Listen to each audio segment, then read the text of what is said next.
आज हमारा lesson number 12 life in the UK test का ये जो कोर्स हमारा चल रहा है ये उसका लेसन नंबर 12 है और ये 2026 एडिशन की जो लेटेस्ट बुक है लाइफ इन द यूके की, ये पूरा कोर्स उससे मैंने तैयार किया है और ये आपके लिए स्टेप बाय स्टेप प्रोसेस है ताकि आप एग्ज़ाम को पहली दफ़ा पास कर सकें।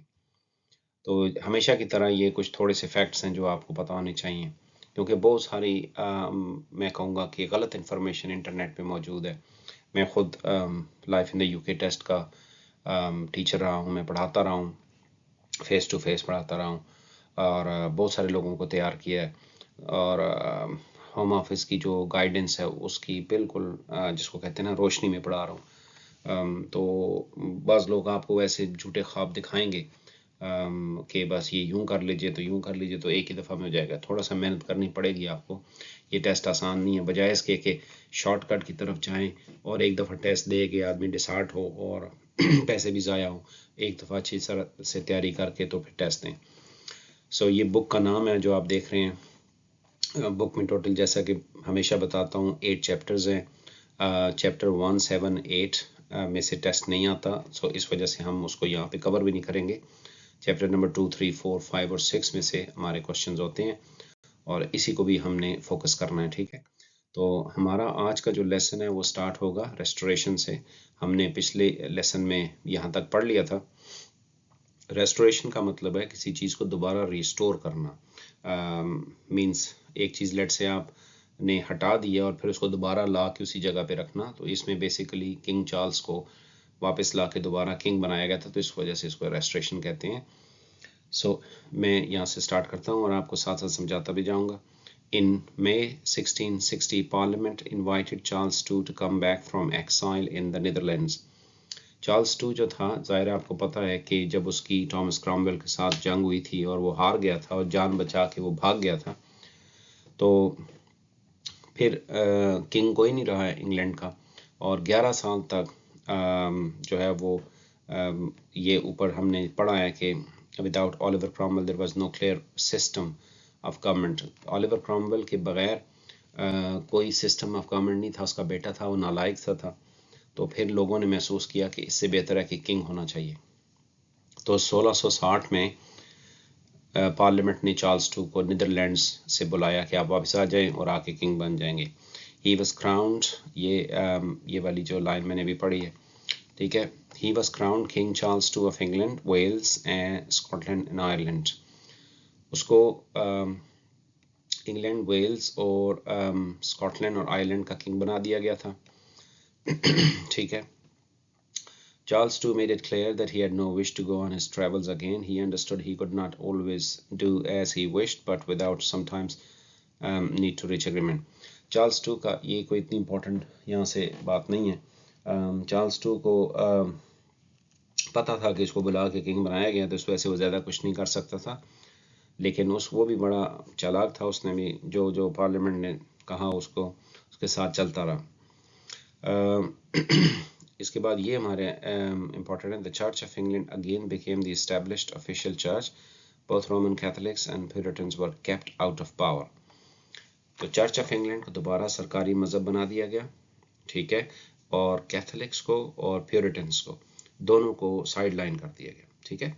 तो यहाँ पे आपको ये जो दो मैंने हाईलाइट किए हैं, ये चीज़ें याद रखनी है आपने, यहाँ से आपको क्वेश्चन आएंगे।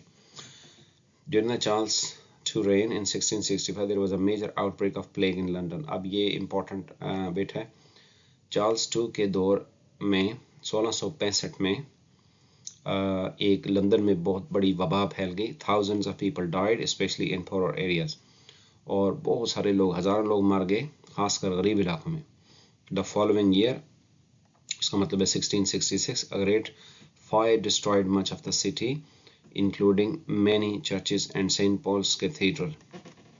1666 में एक लंदन में फायर हुई, बहुत बड़ी आग लग गई, ठीक है। उन ज़मानों में ज़ाहिर है इतना ज़बरदस्त सिस्टम नहीं था, तो ज़्यादातर शहर का सारा हिस्सा जल गया, उसमें सेंट पॉल कैथीड्रल भी जल गया। London was rebuilt with a new St. Paul's which was designed by famous architect Sir Christopher Wren, ठीक है।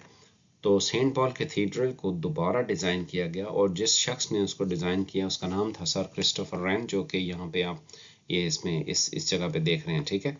सो सेंट पॉल कैथीड्रल का नाम सी से है और जिस आदमी ने इसको बनाया उसका नाम भी क्रिस्टोफर सी से स्टार्ट होता है। तो ये आपको क्वेश्चन आ सकता है कि सेंट पॉल कैथीड्रल को किसने डिज़ाइन किया, ये बहुत इंपॉर्टेंट क्वेश्चन है। तो आपको सर क्रिस्टोफर रैन का नाम इसमें लिखना है, ठीक है। Samuel Pepys wrote about these events in a diary which was later published and is still read today. तो ये सारी चीज़ें हमें कहाँ से पता लगी? उन ज़मानों में एक आदमी हुआ करता था, उसका नाम था सैमुअल पेप्स। सो उसने डायरी लिखी, वो रोज़ डायरी लिखता था। तो उस डायरी में उसने ये सारे हालात लिखे। तो वो डायरी हाथ लग गई लोगों के, तो उससे पता चल गया कि अच्छा ये सारी चीज़ें हुई हैं, ठीक है। सो इसमें आपको एक तो चार्ल्स के रिस्टोर होने का क्वेश्चन आ सकता है कि चार्ल्स को कब वापस बुला के किंग बनाया गया।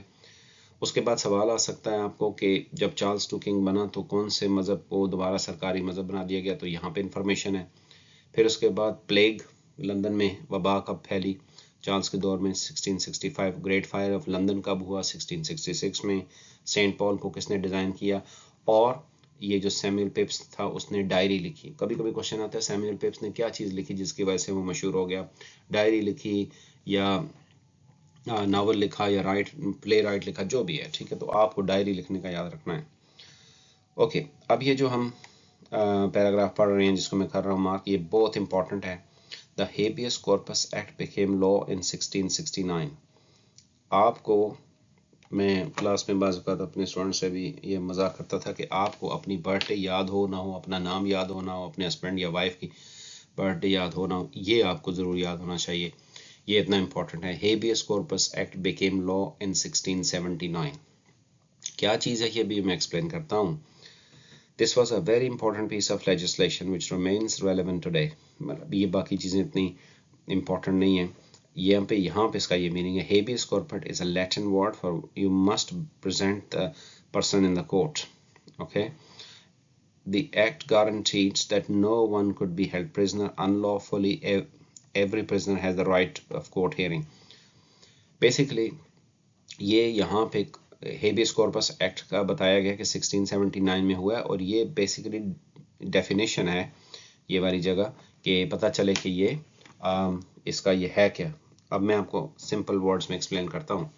हेबियस कॉर्पस एक्ट इसलिए बहुत बहुत इंपॉर्टेंट क्वेश्चन है या इंफॉर्मेशन है कि इसका मतलब ये है कि you must present the person in the court. आपको हर शख्स को या जिसके ऊपर इल्ज़ाम लगे उसको अदालत में पेश करना है।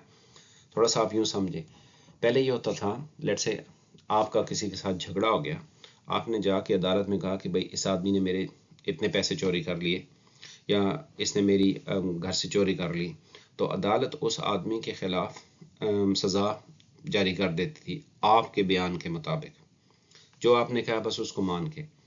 तो फिर इस तरह ये हुआ नुकसान कि जो ताकतवर लोग थे, जो बड़े असर और रसूख वाले लोग थे, वो जिसको फंसाना चाहते थे उसके ऊपर इल्ज़ाम लगा देते थे और बस उनकी बात को मानकर उसको सज़ा दे दी जाती थी। तो इस तरह बहुत सारे इनोसेंट लोगों को जेल में डाल दिया गया। तो फिर ये जो चेंज हुआ कानून हेबियस कॉर्पस एक्ट 1669 में, तो उसमें लिखा हुआ था कि अब आप जब किसी पे इल्ज़ाम लगाएंगे तो उसको भी कोर्ट में लाना पड़ेगा, ठीक है। सो फॉर एग्जांपल आपने कहा जी इस बंदे ने मेरे से चोरी कर दी, मेरे इतने पैसे चोरी कर दिए, ठीक है, अदालत में आपकी बात सुन ली।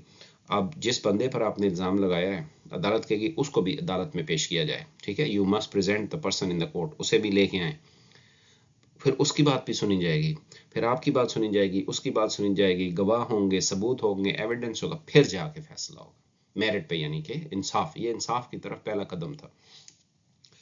इस कानून के मुताबिक ये भी था कि आप किसी शख्स को भी बगैर किसी जुर्म के जेल में नहीं रख सकते और हर एक आदमी जो जेल में होगा, जो पकड़ा गया, अरेस्ट हो गया, उसको राइट टू कोर्ट हियरिंग, उसका ये राइट होगा कि उसको इन कानून को इस्तेमाल करने का मौका दिया जाए, यानी उसको वकील हो जो उसका केस लड़ सके। तो ये बहुत बहुत इंपॉर्टेंट चीज़ है। Charles II was interested in science during his reign and the Royal Society was formed to promote natural knowledge. Charles to science में इंटरेस्टेड था और उसने रॉयल सोसाइटी बनाई जिसका काम था नेचुरल नॉलेज को प्रमोट करना। उस जमाने में साइंस को नेचुरल नॉलेज कहते थे, तो ये भी आपने याद रखना है। This is the oldest surviving scientific society in the world. Question आपको आ सकता है कि which is the oldest surviving scientific society in the world, तो फिर उसमें आपको ये आंसर देना पड़ेगा कि जो सोसाइटी चार्ल्स ने बनाई नेचुरल नॉलेज के लिए। Among its early members was Sir Edmund Halley, who successfully predicted the return of the comet now called Halley's Comet, and Sir Isaac Newton. इस सोसाइटी के अंदर बड़े बड़े लोग आए, मेंबर बने। उनमें से एक सर एडमंड हेली था, जो कि जिसने एक प्रिडिक्शन की थी कि एक सितारा, कॉमेट सिंपल वर्ड्स में मैं आपको सितारा ही कह सकता हूँ, कि वो आके ज़मीन के गिर्द चक्कर लगाएगा, ये वो आएगा। और वो उसी टाइम पे आया जब उसने प्रिडिक्शन की थी, तो उसको फिर हेलीज कॉमेट कहते हैं। और दूसरा सर आइजक न्यूटन, न्यूटन का नाम तो आपने सुना है। ये दो बड़े नाम हैं जो इस सोसाइटी के मेंबर्स हैं। तो क्वेश्चन आपको आएगा कि जो चार्ल्स के दौर में सोसाइटी बनी थी साइंटिफिक सोसाइटी, उसके कौन कौन से लोग उसके मेंबर्स थे, तो ये नाम दो आपको चूज करने पड़ेंगे। ठीक है, अब हम सर आइजक न्यूटन के पढ़ते हैं। Born in Lincolnshire, eastern England, Isaac Newton first became interested in science when he studied at Cambridge. Okay, ये आपको पूरा पैराग्राफ ही इम्पोर्टेंट है। उसने किस यूनिवर्सिटी में पढ़ा और वो कहाँ पैदा हुआ, बस ये दो बातें आपने याद रखनी है। ये पैदा होने से ज़्यादा इम्पोर्टेंट है कि उसने किस यूनिवर्सिटी में पढ़ा। आपको क्वेश्चन आएगा कि आइजक न्यूटन ने कैम्ब्रिज यूनिवर्सिटी में पढ़ा, ट्रू फॉल्स। बाज़ वक़्त आपको ये आता है कि आइजक न्यूटन ने कौन सी यूनिवर्सिटी में पढ़ा, और आपको 4 यूनिवर्सिटियों का ऑप्शन दे दिए जाते हैं और फिर उसमें से आपने कैम्ब्रिज को चूज करना है। ठीक है, he became an important figure in the field. His most published work was Philosophiae Naturalis Principia Mathematica. Okay, so ये ज़ाहिर लैटिन है। So mathematical principles of natural philosophy, ये उसकी किताब है जिसमें जो बहुत ही मशहूर है, which showed how gravity applied to the whole universe. इसने ग्रेविटी मीन्स कि जब आप कोई चीज़ गिराते हैं तो वो ज़मीन की तरफ जाती है, इसको ग्रेविटी कहते हैं, कशिश शकल कहते हैं। ठीक है, तो ये वो शख्स था जिसने ग्रेविटी को डिस्कवर किया, बताया। मेरे ग्रेविटी तो थी, लेकिन इसने बताया कि ये ज़मीन खींचती है हर चीज़ को अपनी तरफ। और आपने इसकी कहानी सुनी होगी कि बाग में बैठा हुआ था और ऊपर से एप्पल गिरा सर पे। सोचा इसने कि ये नीचे क्यों आया, ऊपर क्यों नहीं गया। और अगर यहाँ पे तरबूज या वो बड़ा कोई और फ्रूट होता तो वो आके सर पे लगता तो सर फूट जाता ये वो।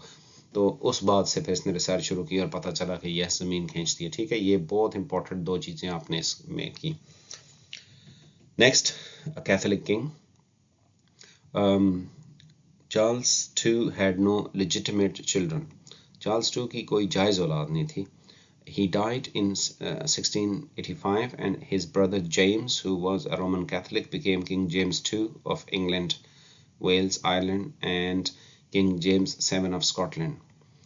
Right, ये चीज़ें आपको याद करनी पड़ेंगी। इसका कोई शॉर्टकट नहीं है। याद करने का मतलब ये नहीं है कि आपको ज़बानी मेमोराइज होने चाहिए, लेकिन आपको सेंस होनी चाहिए कि क्या चीज़ कैसे करनी है। चार्ल्स II का कोई लेजिटिमेट यानी जायज़ औलाद नहीं थी, और उन ज़मानों में बादशाह या किंग या क्वीन वही शख्स बन सकता था जो कि जायज़ औलाद प्रॉपर मैरिज से हो। अगर आप इलिजिटिमेट उसके चिल्ड्रन होते तो वो किंग या क्वीन नहीं बन सकते थे।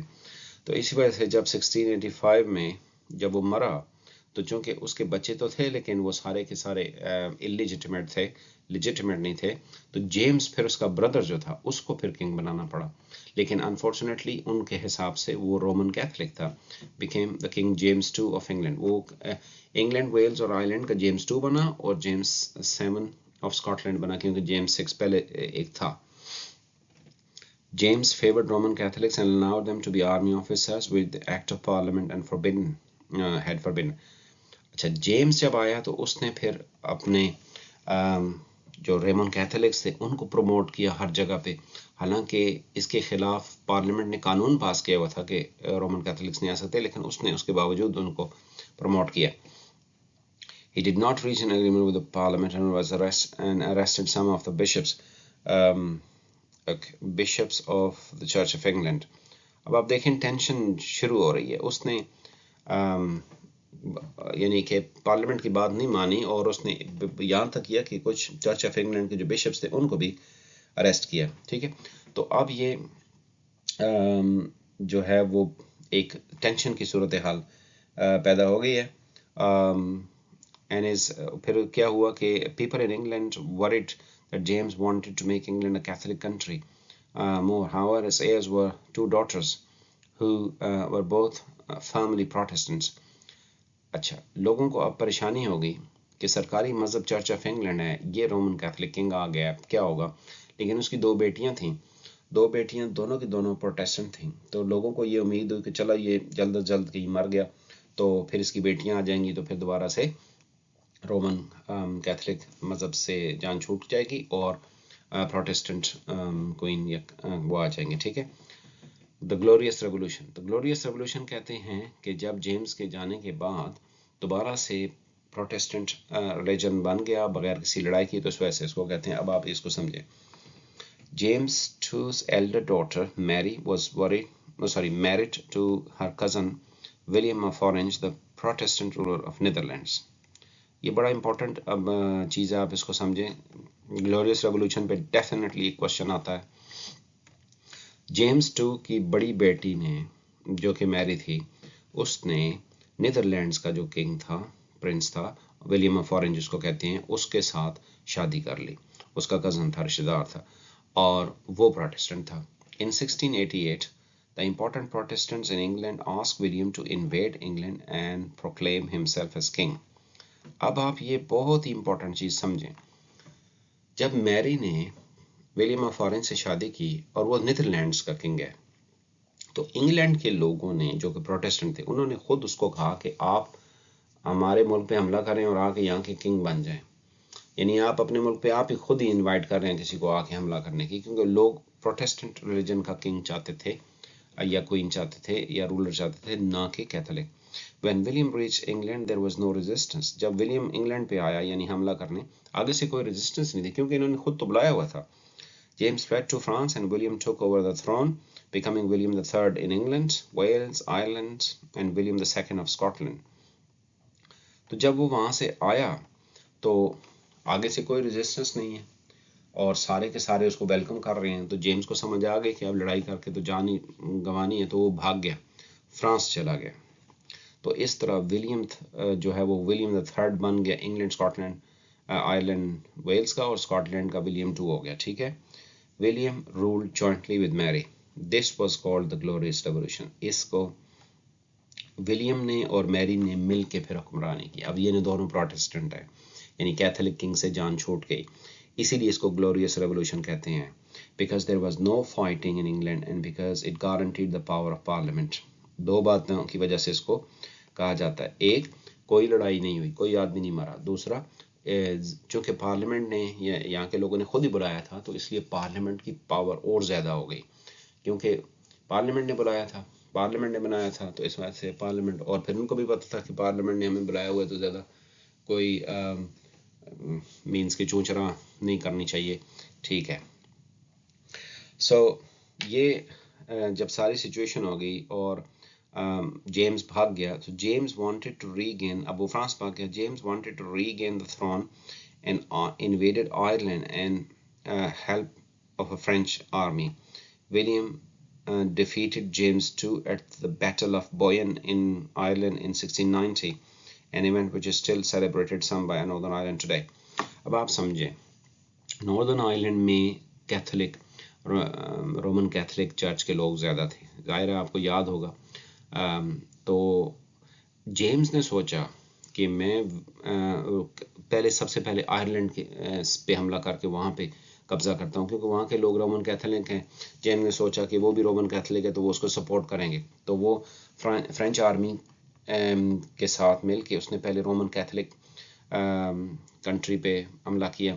लेकिन जेम्स ने बैटल ऑफ बॉयन जो आयरलैंड में हुई 1619 में, वहाँ उसको शिकस्त दे दी, उसके सारा यानी कि वो खाक में मिल गया। सो बैटल ऑफ बॉयन में जेम्स II को शिकस्त हुई, विलियम ने उसको शिकस्त दी। तो ये बहुत इंपॉर्टेंट है, ये 1619 में हुई, आपको ये याद रखनी है। ठीक है, William reconquered Ireland and James fled back to France. So William ने फिर आयरलैंड पे दोबारा कब्जा कर लिया और जेम्स जहां से आया था वहीं चला गया, France.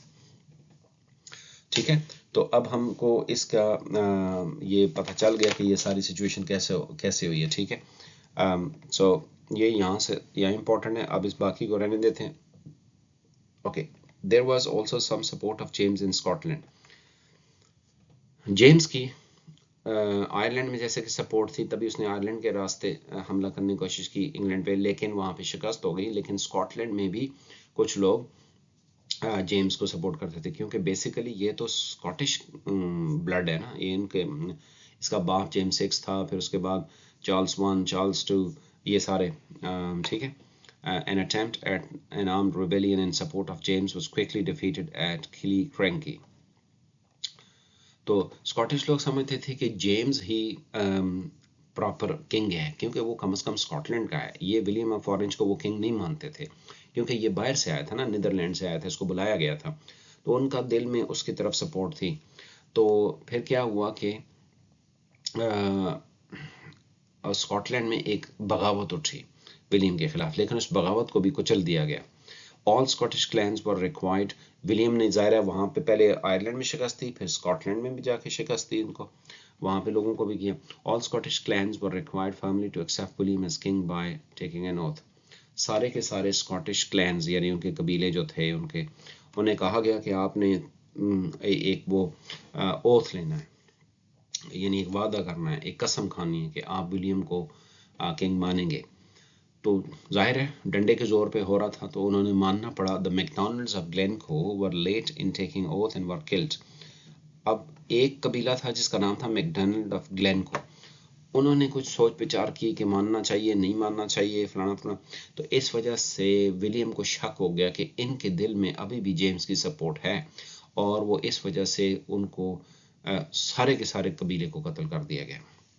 The memory of this massacre meant some Scots distrusted the new government. लेकिन इससे ये नुकसान हुआ कि स्कॉटलैंड के लोग जो थे उनके दिल में विलियम के खिलाफ एक नफरत भी पैदा हो गई, और वो उन्होंने भी सोचा, दिल में सोचा कि यार ये तो बंदा ठीक नहीं है, उसके ऊपर एतमाद ख़त्म हो गया। Some continued, ये मैं अभी आपको इसका समझाता हूँ, पहले ये पढ़ लेते हैं। Some continue to believe that James was the rightful king. कुछ लोग अभी भी ये समझ रहे थे कि जेम्स ही राइटफुल किंग है, उसका हक है, particularly in Scotland, सारे कंट्री में लेकिन खासकर स्कॉटलैंड में। Some joined him in the exile in France. कुछ जो उसके बहुत ज़्यादा ही चाहने वाले थे वो उसके साथ जाके फ्रांस में मिल गए। Others were secret supporters of James. James supporters were known as Jacobites. तो ये बहुत इंपॉर्टेंट सेंटेंस है। तो जेम के जो सपोर्टर थे उनको जैकोबाइट्स कहते थे। ठीक है, सो आपको क्वेश्चन आ सकता है कि जैकोबाइट्स कौन से किंग के सपोर्टर्स को कहते हैं, या जेम्स के सपोर्टर्स का नाम क्या है, जैकोबाइट्स। ठीक है, राइट। अब आप ये किंग्स की कहानी है कि कौन सा किंग कब आया, और उसको इंग्लैंड में क्या कहते थे और स्कॉटलैंड में। सो जेम्स 1 इंग्लैंड का जो था वो जेम्स 6 स्कॉटलैंड का था। ठीक है, James 2 England, James 7 of Scotland. ये बंदा एक ही है, लेकिन उसका इंग्लैंड में नाम और है, स्कॉटलैंड में और है। विलियम द थर्ड इंग्लैंड में था, जबकि विलियम द सेकंड उसी किंग को स्कॉटलैंड में कहते थे। ठीक है, सो ये इस तरह से आपने चीज़ों को याद रखना है, और हमेशा की तरह हमें ये वो क्वेश्चंस हैं जो कि इस पूरे के पूरे लेसन का जो आज हमने किया इसको कवर करते हैं। आप वीडियो को यहाँ स्टॉप करके इन क्वेश्चंस के आंसर को पढ़ें, देखें, समझें, और फिर चेक करें कि आपने कितने क्वेश्चंस को सही किया। फिर इसके साथ साथ आप लाइफ इन द यूके की टेस्ट के भी प्रैक्टिस करें। ठीक है, तो तब ऐसे ही जाके आपको इजीली हो जाएगा। So thanks for watching, good luck. कोई भी क्वेश्चन हो तो मुझसे पूछिएगा। ठीक है, कमेंट बॉक्स में बता दीजिएगा, मैं आपको आंसर कर दूंगा। Okay, bye.